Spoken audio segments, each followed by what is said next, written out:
It's the 20th of February 2024, and we all know that this is going to be one of those years. It's going to be a pivotal year for a lot of things, and I see it actually very optimistically. I think the things that are happening at the moment are extremely in favor of even people, whether you be on the far left, trying to take away people's freedoms and trying to tell them how to live and what they should and shouldn't be doing, or you're on the far right, or indeed conservative, and you're trying to tell me what I should and shouldn't be doing, whether or not I should be having sex for marriage or marrying at all, and things like this. All these people, we're going to see them fade into insignificance because they're all being exposed at the moment, and they've all come like full circle. They've gone so far into deep psychosis that they've actually come back around to the point where they go, well, hang on a minute, what we're actually advocating for now is what we should have been, but they've sort of, it's like they've learnt in their head. Do you get what I mean? It's like they're going full circle, and then when you explain to them the consequences of their actions and the restrictions of freedoms and how that relates to slavery, what their mindset relates to communism and slavery and they all come full circle, and all of a sudden they want what we were raving to keep, They want that to come back again, and weren't things more peaceful and stuff. I'm very encouraged to see that Gen Z is going full on freedom and full on traditional capitalism, and good on them. Good on them. I hope they all end up multi-millionaires and all those without trying to make it about a generational thing too much. I'm just really glad to see young people, the young Gen Zs coming up and just being really hungry to live that traditional capitalism life where they can have the right to go out and make a business. And if they want to work 20 hours a fucking day for 30 years, they end up multi-millionaires living in big houses with big rooms and swimming pools and everything, and fair play to them. I want them to do that with all my heart. I want them to survive, and I want them to show the world, and I want them to pull other people out of poverty as well, because that's the way this world should work, right? So when I say about going back to the old world, that's exactly what I mean. I don't mean like, I don't want to, we know we're changing, right? And everything changes and everything evolves, and anybody who sticks to the same old ways are just going to die with it, right? And that'll be, ultimately, that'll be your older generations who can never change. They can never adapt because they don't really know how to use computers and things like that. So we are adapting and overcoming. We can just live in this new world with the old world mindsets of freedom, not restricting people and stuff. And that gets me on to the point of this video is, this is going to be a tough year. This is 2024. There's, is it 86 elections that are going on around the world this year? So the propaganda from every single country and the warfare in general and everything is going to be ramped up. It's going to be a crazy world this year. And then, of course, you've got the November elections in the USA, which is, going to be there's going to be every attempt and every thing tried to try and get these people who can make a difference, like Donald Trump, try to get him out of running, and everything they throw at him doesn't stick. And it's because when it actually goes under scrutiny, it's not real. It doesn't materialize. We all know why all these things happen, any of us in this community. But the biggest thing about this year is, like, you're gonna have to stand up for yourself. You're gonna have to narrow down your view of you're going to have to narrow down who you look after and who you choose to take forward with you, because that's your only way of survival this year. It's going to be such a bad year. It's going to be the only, like, I'm not talking bad as in it's going to be very traumatic, but it's going to be essential to where we're going next. And we've already got the these people on the other side, the people who want to take away all of our freedoms, and the European Union, and all these sellout politicians in the UK here who are basically working for the European Union, even though we voted out, to try and bring us back around to being totally enslaved by them and things like that. And all these people who are working like that, they know they've already lost, right? That's why you're getting the reactions that you get, the propaganda. They're just trying everything they can throw. In the end, it ends up with just deaths of a lot of people who are in positions of influence. And And that's where we're going this year. That is, there's going to be a full-on war on all this, and eventually they'll have to chuck in the towel and go, they've lost. And it'll all collapse. I can see it. I can see it all collapsing. Honestly, I'm not just, I mean, I should be pessimistic, right? With what I've gone through in my life over the last 4 or 5 years, I should be really pessimistic. I'm not. I'm extremely optimistic, because at this moment in time, I see a change happening like never before. And it takes the likes of us, the people who know the truth, and we know where we want to go, and we know what we want to create for our future. Even if it is different, I still want it like the old values, just a new version of it. Do you see what I mean? I don't want to go into a new technocracy where everything's decided by your iris and your fucking asshole or whatever. You know, I don't want to go into that world. I want to be right here, right now, living this fucking, you know, life where I'm going to show them all what it's all about in a minute. And this brings me on to the point of this video, which is, you know, what's your Killdozer moment? So we've all, you know, a lot of you have seen Killdozer. I'm presuming that a lot of you know what Killdozer is, but basically is a guy in the USA who decided that that multimillionaires were restricting his ability to just live the American dream.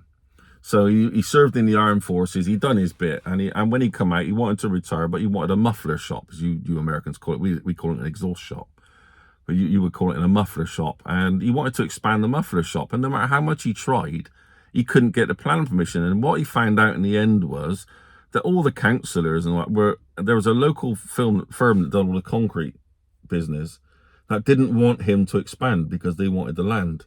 So they basically restricted his movement as much as they could, in terms of they would reject everything he went for. Doesn't matter what he went for, it'd be rejected. So in the end, he's left where he can't expand his shop. He can't go anywhere. They're building around him. And he got to this point where he went, okay, that's it now, then you'll pay. He's on an actual radio interview saying, you know, these people aren't going to get away with it. They're now about to find out what the average citizen can do. Little did they know that what he'd done in the meantime was he'd gone out and bought himself the biggest, I can't remember what it is, a cat, whatever it is basically a big bulldozer like you get in the quarries. And it was huge. It was unstoppable, you know. And he went and bought himself one of those. He took it into his shed, which still exists, by the way, his big warehouse thing. And he set up a crane, and he built a half-inch thick steel armor plating with a big eye hook on the top. And he lowered, what he did, he built it over the whole of the dozer so that he could operate the dozer from within. So he was like, back in that time, I think it was the early 90s, I remember it, because I remember it happening. I think it was 92, somewhere around that.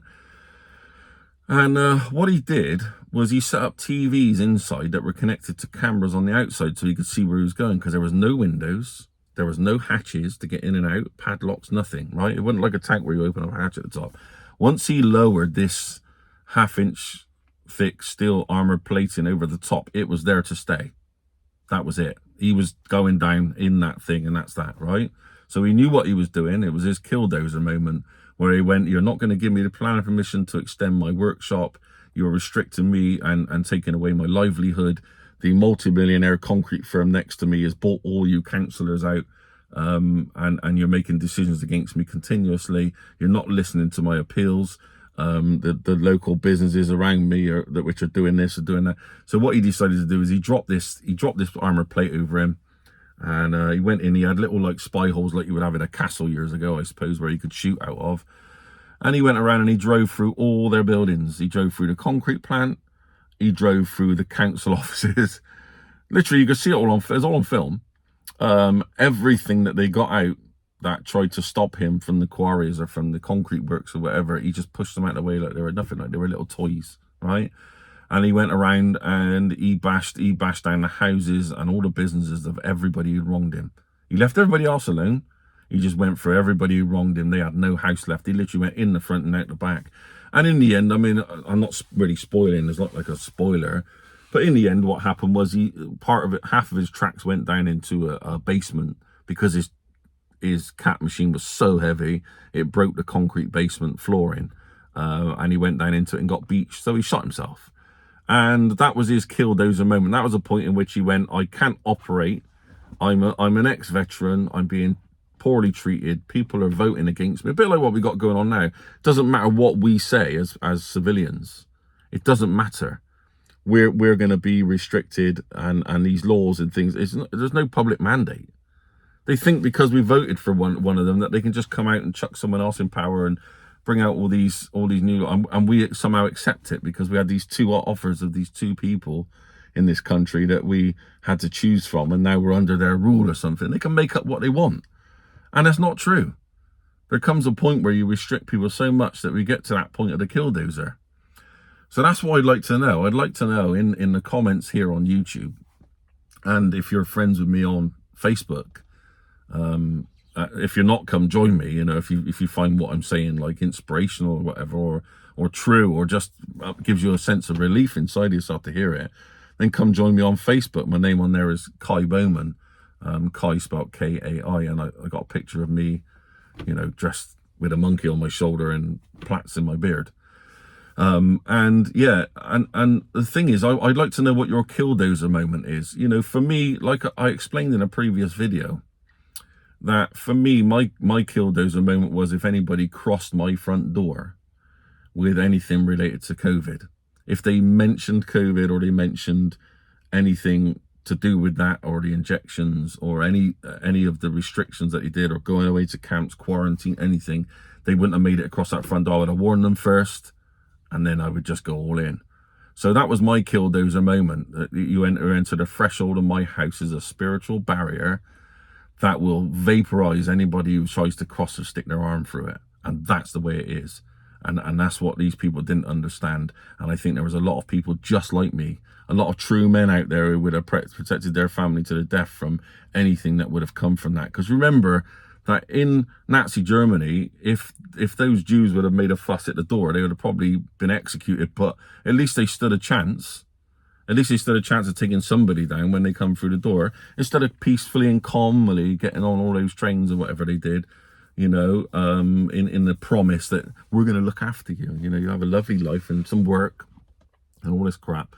So that was my Killdozer moment. Another Killdozer moment for me is if I ever get my my freedom to be able to get in my car right now, and if I got the money, fill up with fuel, diesel, petrol, whatever I want, right? And travel from here to Land's End or John O'Groats, which is the two extremes of the UK here from each other. And my ability to travel anywhere that I want to go. If I want to drive to that coast, that beach over there, Glastonbury Tor, which is just there, or you know, or Western Beach, that direction, I'm going to go there. When I get that ability taken away, if I get that ability taken away, that's another Killdozer moment for me. That's the point in which I go, we're at war.